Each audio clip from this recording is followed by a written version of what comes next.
Mereka datang, mereka merebut, mereka mengusir, dan dunia hanya melihat satu bangsa perlahan dihapus dari peta. Bukan karena bencana, bukan karena wabah, tapi karena penjajahan yang dibiarkan.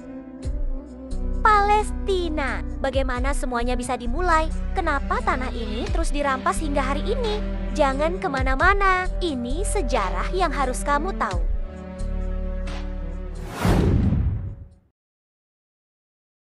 Palestina sebelum konflik. Sebelum ada perang, sebelum adanya pengusiran, Palestina adalah tanah yang damai. Selama ratusan tahun, Muslim, Kristen, dan Yahudi hidup berdampingan. Yerusalem adalah kota suci bagi tiga agama.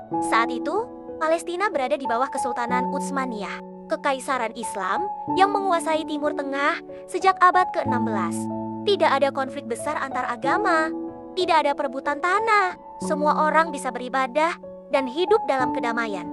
Namun, semuanya berubah saat Perang Dunia I pecah pada tahun ke-1914. Kesultanan Utsmaniyah mulai goyah. Kekaisaran yang dulu kuat kini semakin melemah akibat perang besar melawan Inggris dan sekutunya. Melihat kesempatan ini, Inggris mulai menjalankan rencana liciknya. Inggris berjanji kepada tiga pihak sekaligus, dan inilah awal dari pengkhianatan besar. Tiga janji, tiga kebohongan, dan salah satu janji inilah yang akan mengubah Palestina selamanya.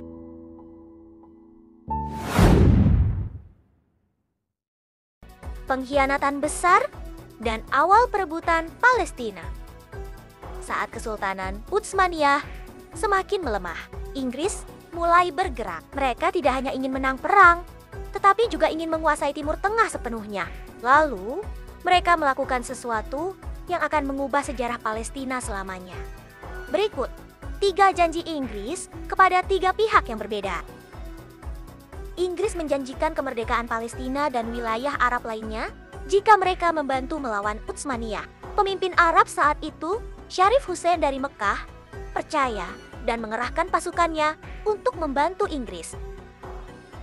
Di belakang Arab, Inggris justru berbagi wilayah Timur Tengah dengan Prancis. Mereka setuju bahwa setelah perang, wilayah Arab akan dibagi 2. Prancis menguasai Suriah dan Lebanon, sementara Inggris mengambil Palestina, Irak, dan Yordania.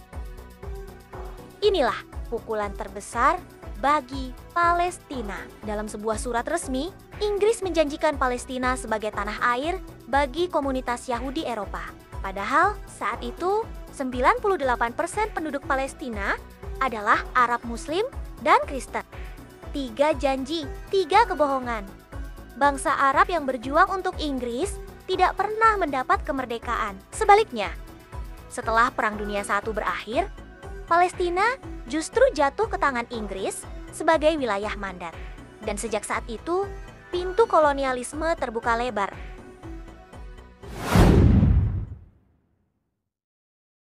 Kedatangan besar-besaran imigran Yahudi. Setelah Perang Dunia I berakhir, Inggris resmi menguasai Palestina di bawah mandat dari Liga Bangsa-Bangsa. Namun, ini bukan sekadar penjajahan biasa. Inggris sudah punya rencana besar, memenuhi janjinya dalam Deklarasi Balfour tahun 1920 hingga 1930. Gelombang besar imigran Yahudi dari Eropa mulai berdatangan. Mereka datang dengan klaim bahwa tanah ini adalah tanah yang dijanjikan bagi mereka. Awalnya, jumlah mereka masih kecil, tapi ketika Nazi berkuasa di Jerman pada 1933, eksodus besar-besaran terjadi. Ribuan, lalu ratusan ribu imigran Yahudi datang ke Palestina setiap tahun. Tahun 1936, rakyat Palestina memberontak. Mereka melakukan perlawanan terhadap Inggris dan pendatang Yahudi dalam apa yang disebut Revolusi Arab Palestina. Namun, Inggris menggunakan kekuatan militer untuk menekan pemberontakan ini. Hasilnya, ribuan warga Palestina dibunuh. Banyak pemimpin perlawanan diasingkan, dan kekuatan mereka semakin melemah. Sementara itu, jumlah imigran Yahudi terus bertambah. Dari yang awalnya hanya 10% dari populasi Palestina, jumlah mereka meningkat drastis hingga mencapai 30% pada tahun ke-1940. Situasi semakin memanas dan dunia sebentar lagi akan menyaksikan tragedi terbesar dalam sejarah Palestina.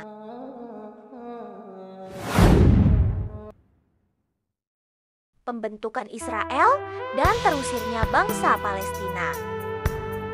Tahun 1945, Perang Dunia Kedua berakhir.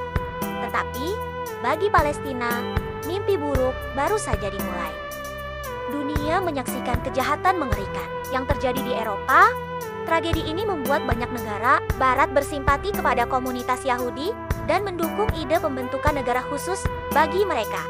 Pada tahun 1947, PBB membuat keputusan sepihak. Palestina akan dibagi dua. 56% wilayah diberikan kepada pemukim Yahudi yang saat itu hanya berjumlah 30% dari populasi. 44% sisanya diberikan kepada warga Palestina yang telah mendiami tanah itu selama ribuan tahun. Tentu saja, Palestina menolak. Kenapa harus mereka yang dikorbankan? Namun, pada 14 Mei tahun 1948, pemimpin Zionis, David Ben-Gurion, secara sepihak memproklamasikan berdirinya negara Israel. Keesokan harinya, perang pecah. Pasukan Arab dari Mesir, Yordania, Suriah, dan Irak bergerak masuk untuk menghentikan pendudukan ini. Namun, Israel yang mendapat dukungan penuh dari Barat berhasil menguasai lebih banyak wilayah dibanding yang diberikan oleh PBB. Akibatnya, 750.000 warga Palestina terusir dari rumah mereka. Ratusan desa Palestina dihancurkan, ribuan orang dibantai dalam peristiwa mengerikan seperti Deir Yassin. Bagi Israel, ini adalah perang kemerdekaan. Bagi Palestina, ini adalah bencana yang menghapus tanah air mereka. Dan sejak hari itu, Palestina tidak pernah benar-benar merdeka lagi.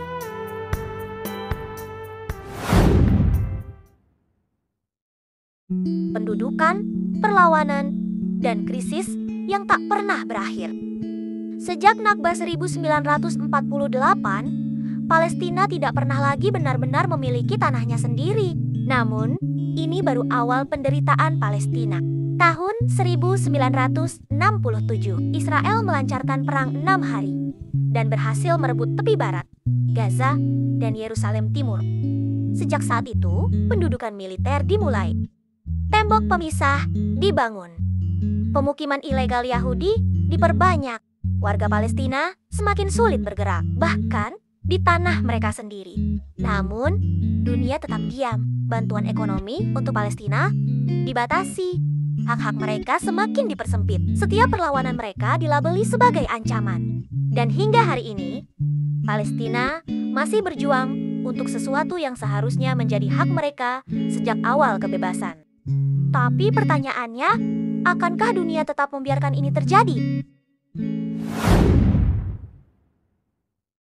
Sejarah ini bukan hanya cerita lama, ini adalah kenyataan yang masih berlangsung hingga sekarang. Setiap hari, warga Palestina hidup di bawah penjajahan. Setiap hari, mereka berjuang untuk sesuatu yang seharusnya menjadi hak mereka. Dan setiap hari, dunia terus memilih untuk melihat tanpa bertindak. Tapi kamu punya pilihan, sebarkan kisah ini. Biarkan lebih banyak orang tahu, karena semakin banyak yang peduli, semakin sulit bagi dunia untuk terus diam.